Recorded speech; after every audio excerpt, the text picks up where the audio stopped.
a des métiers plus stressants que d'autres et ce n'est pas bon ni pour la productivité ni pour l'ambiance dans les entreprises concernées.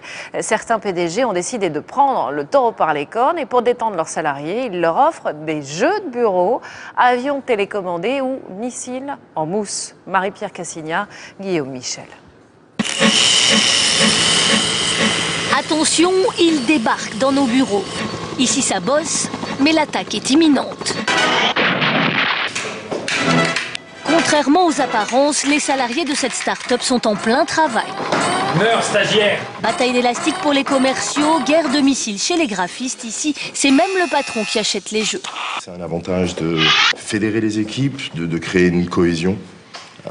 On échange nos scores, on compare.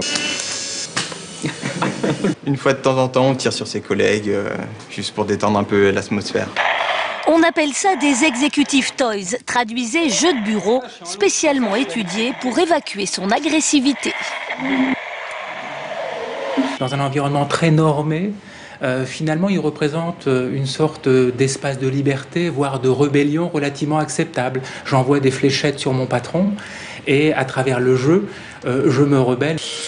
La rébellion pour créer du lien entre les salariés, la recette est américaine, mais elle ne fait pas l'unanimité. La vision de l'entreprise aujourd'hui, si on veut asseoir une culture d'entreprise, bien réfléchissons à la manière dont on accueille les gens, dont on les intègre, dont on les suit dans l'entreprise. Donnons-nous du temps pour se parler, de manière formelle et informelle. Reconstruisons un vrai lien social. En tout cas, les ventes de ce genre d'objets explosent sur Internet. Sur ce site français qui importe des États-Unis ou du Japon, le chiffre d'affaires a pratiquement doublé en 2 ans. De 10 à 50 € le jeu, tout pour donner libre cours à vos instincts les plus guerriers.